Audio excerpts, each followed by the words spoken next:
Is that really the case? Who is really winning this midterm contest? Let's bring in our guest tonight. Well, the pollsters expected Republicans to do better. The Democrats have performed better than expected. For those reactions, let's get in from Washington, D.C., Nicole Brener-Schmitz, a Democratic strategist, and from Atlanta, Julianne Thompson, a Republican strategist. Nicole, let me begin with you. What's the mood looking like in the Democratic camp? We have been getting reports of advisors to the American president acknowledging privately that the majority in the House seems to be slipping away. Well, look, we always knew that a midterm election with a party in control of all three branches was going to be very difficult. But even if the House does go to the Republicans, and we've got a lot of seats to still count those ballots in, we certainly didn't see a red wave. We didn't see them take hundreds or dozens of seats. This has been a great night for the Democrats. They've got new Democratic trifectas in multiple states. We're still looking at a Senate that we could possibly hold. We've always known that Georgia had a likelihood of going to a runoff, working hard to try to cross that 50%, but prepared to go until December 6th. This has been a successful midterm for the Democrats, no matter how you slice it. Right. Pollsters expected Republicans to do better. The Democrats have performed better than expected. Julianne, what's your reaction to that? And what do these numbers mean for the Republicans? Well, I do think that Republicans had a great night. Although it was not a red wave, it's still looking like Republicans are going to seize control of the House of Representatives. And it looks like ground zero for the Senate is going to be the state of Georgia. Both parties needed 5 to win control of the Senate, with the Democrats taking Colorado, New Hampshire, Pennsylvania, and Arizona. The Republicans taking North Carolina, Ohio, Nevada, and Wisconsin in the swing states, which leaves us with Georgia, which is the state that I live in, and the race between Herschel Walker and Raphael Warnock. So just as back in 2021, we have now both parties and really the entire country that's going to be coming down to Georgia. All eyes are going to be on the contest here, because that is going to determine who controls the Senate.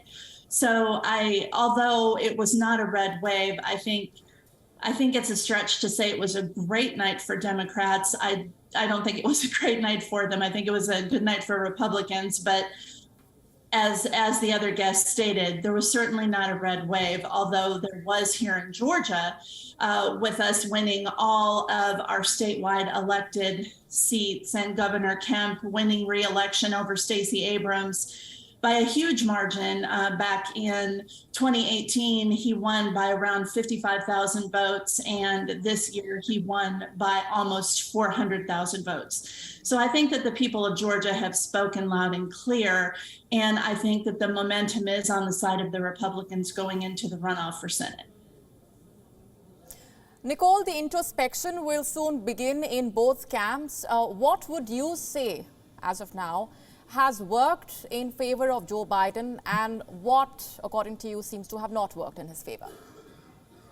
Well, look, Democrats were focused very clearly. We wanted to make sure that the electorate understood what the administration has been doing, things like passing the largest infrastructure bill that we've ever seen, a promise Joe Biden made on the 2020 campaign, passing the Inflation Reduction Act, making sure that they understand that corporations are at 70-year record high profits, which is part of the inflation problem. Unemployment is down, and talking about how there isn't a plan on the other side of the aisle except to deny elections and pass a national abortion ban, which Kevin McCarthy promised that they would do if they were in charge. I don't know how many times Americans have to be clear. It was on the ballot in Kansas. It was on the ballot in Michigan just now, last night. Americans don't want to see these freedoms taken away from them, and they're going to vote on those too. Democrats were able to walk and chew gum, talk about the economy and issues of making sure that this continues to be a country where people can live their full lives with all of their constitutionally protected freedoms.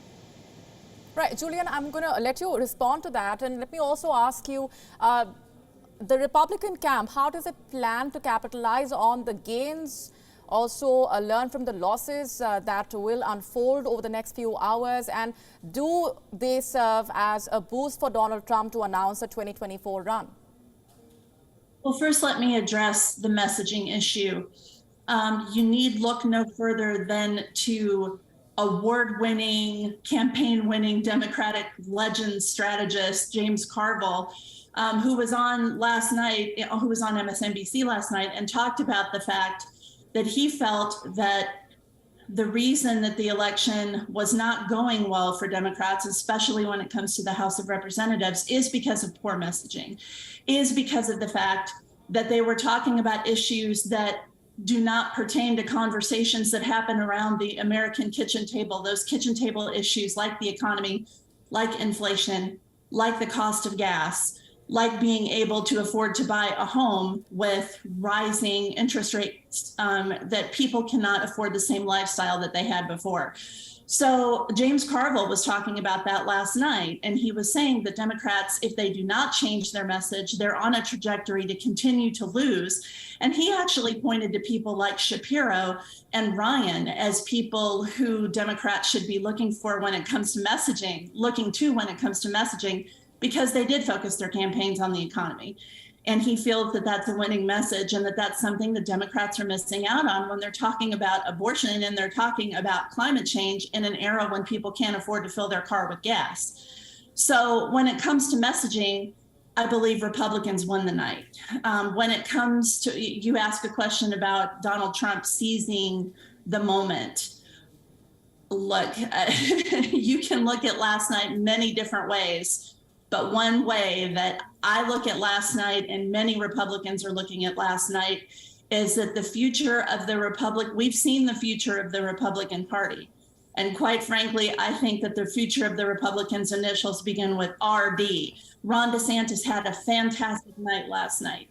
And there were a lot of insults that were thrown from the former president toward DeSantis, who remained classy and quiet throughout those insults and threats. And I think that it's as we're going into the 2024 election, it's going to be very interesting to watch. But Donald Trump is certainly not the only Republican that's going to be running for president, and certainly not the only strong contender. There's Ron DeSantis, there's Nikki Haley, there's possibly Senator Tim Scott, there's former Vice President Mike Pence. So there's going to be a lot of people, and it's going to be a very interesting race to watch as we go through 2023 and see who is going to be running for president on the Republican ticket in 2024. But I do think that Ron DeSantis is probably at the top of the list for major contenders when it comes to opposing the former president. Right. Nicole, a quick reaction from you on that. And is the Democratic camp prepared for Donald Trump's potential announcement regarding a 2024 election bid? Yeah, I think the Democrats are well prepared for that. That's been expected. He's been hinting at it. Former President Trump likes to keep the attention on himself. He's made it pretty clear that he's dangling this in front of the electorate over and over, and they feel confident in that. I mean, look, America soundly rejected former President Trump in 2020, embraced President Biden. We're moving forward on with his agenda. We've got 2 more years to do more good things, but I agree with the other panelists fully. Ron DeSantis is clearly at the top of the list if it's not Mr. Trump, and that seems to anger Donald Trump a lot. He threw out a lot of insults at the governor of Florida, and looks to be quite the infighting within the party that they'll be having. And I think the Democrats will sit back and let them sort their internal mess out and continue to try and pass policies that are good for the American people. All right, Nicole and Julianne, appreciate very much you joining us here on the broadcast tonight. Thanks very much. Leaving it there. WION now available in your country. Download the app now. Get all the news on the move.